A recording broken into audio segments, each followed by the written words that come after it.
అసలు అలా మునిగిపోతుంటే కృష్ణుడు ఏం చేశాడు? అసలు చెప్పింది ఆయన. అడిగాడు సముద్రుని. అక్కడ ప్రాబ్లం వచ్చింది కదా మధురలో, వాళ్ళందరూ ఇబ్బందులు పడుతున్నారు. వాడిని కంసుని వధించాడు, వాళ్ళ తాతగారిని సీట్లో కూర్చోబెట్టాడు. తర్వాత కూడా ప్రాబ్లమ్స్ ఉన్నాయి.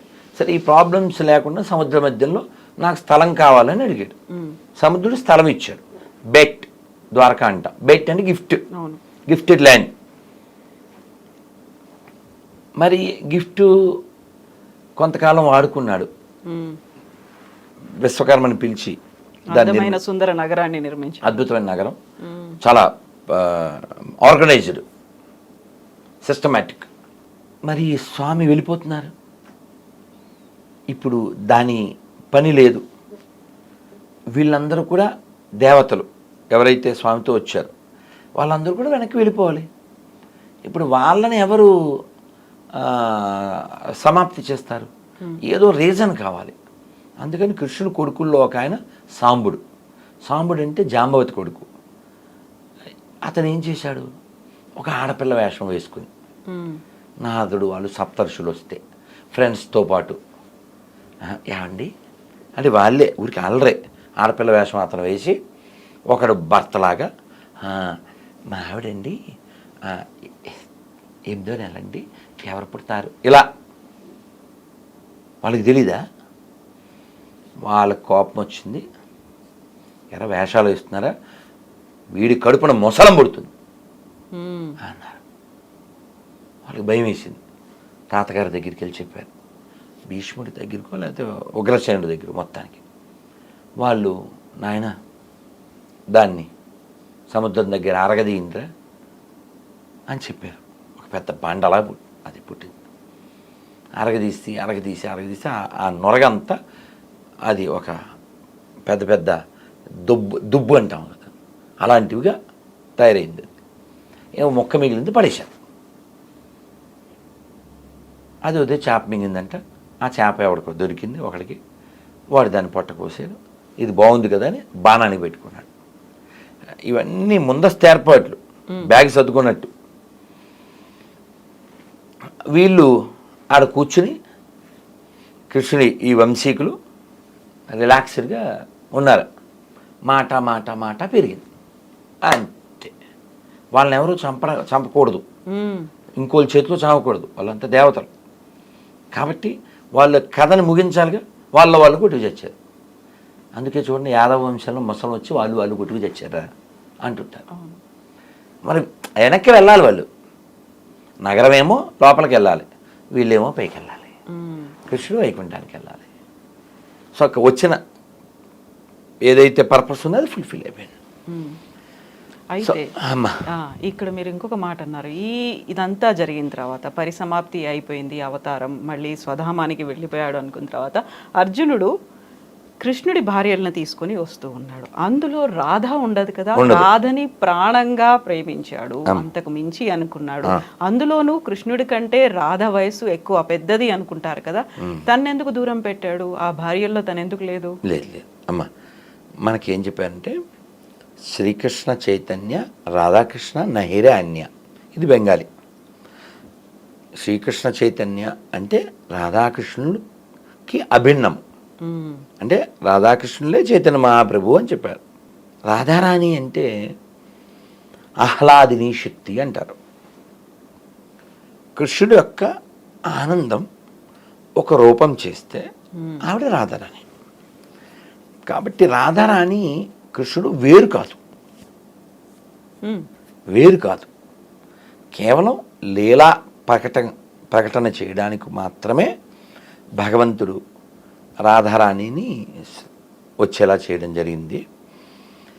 ఈ లీలా ప్రకటన ఇది అర్థం చేసుకోవడానికి మనకి కాస్త మెచ్యూరిటీ ఉండాలి. పైపైన చూస్తే అపరాధం చేస్తాం. అందుకని మనం షడ్గోస్వాములు రచించిన సాహిత్యాన్ని చదవాలి. చాలా శ్రద్ధగా, చాలా వినయంగా, భౌతికమైన భావనతో కాకుండా అప్పుడు మనం కూడా ప్యూరిఫై అవుతాం.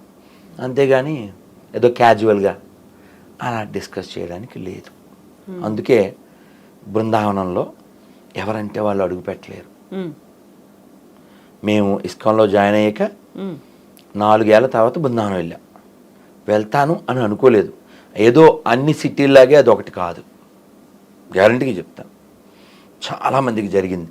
నేను వెళ్ళగలను అనుకుని నువ్వు ఆగ్రా దాకా వెళ్ళగలవు, మహా అయితే మధుర దాకా వెళ్ళగలరు. గర్వం చేత వెళ్తే మాత్రం Radharani not allowed you to బృందావనంలో అడుగు పెట్టలేవు. ఎందుకని తప్త కాంచన గౌరాంగి రాధే బృందావనేశ్వరి వృషభానుసుతే దేవి ప్రణమామి హరిప్రియే. రాధే బృందావనేశ్వరి అంటే బృందావనానికి అధిపతి ఎవరంటే రాధారాణి. అలాగే మీరు మాట అన్నారు, రాధారాణి కృష్ణుడి కంటే పెద్దది అని. మేము ఈ డౌట్స్ అన్నీ ఒక 25 ఏళ్ల క్రితమే మా గురువుగారిని అడిగాం. అంటే జనసామాన్యంలో ఉన్నవి కదా ఇవన్నీ. కృష్ణుడి మీద రాధారాణి నెల 15 రోజులు చిన్నది. వృషభాను మహారాజుకి ఒక కమలంలో ఒక సరస్సులో ఆవిడ దొరికింది. మన సీతాదేవి ఎలా అయితే జనక మహారాజు దొరికిందో అలాగా ఆవిడ పుట్టిన తర్వాత దొరికిన తర్వాత ఉయ్యాల్లో వేశారు, కళ్ళు తెరవలేదు ఆవిడ. వాళ్ళు చాలా అయ్యో ఈ ముద్దులు మూట కట్టే పసిపాప కళ్ళు తెరవలేదని. తర్వాత యశోదామాయి నందమహారాజు ఈ వృషభాను మహారాజు యొక్క ఇంటికి వచ్చారు చిన్ని కృష్ణుని తీసుకొని. కృష్ణుడు ఆడుతూ వెళ్ళి ఆ ఉయ్యాలను పట్టుకున్నాడు. కృష్ణుడు ఎప్పుడైతే ఆ ఉయ్యాల పట్టుకుని నిలబడ్డాడో అప్పుడు ఆవిడ కళ్ళు తెరిచింది. అంటే కృష్ణుడిని మాత్రమే చూస్తుంది.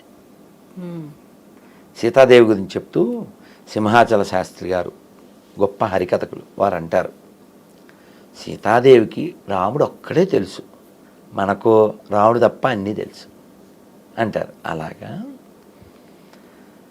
రాధారాణి కృష్ణుడికి అభిన్నం, కేవలం ఆనందం, ఆహ్లాదిని శక్తి. భగవంతుడికి 3 శక్తులు ఉంటాయి. అంతరంగ శక్తి అంటే రాధారాణి, బాహ్య శక్తి అంటే ఈ భౌతిక ప్రపంచం.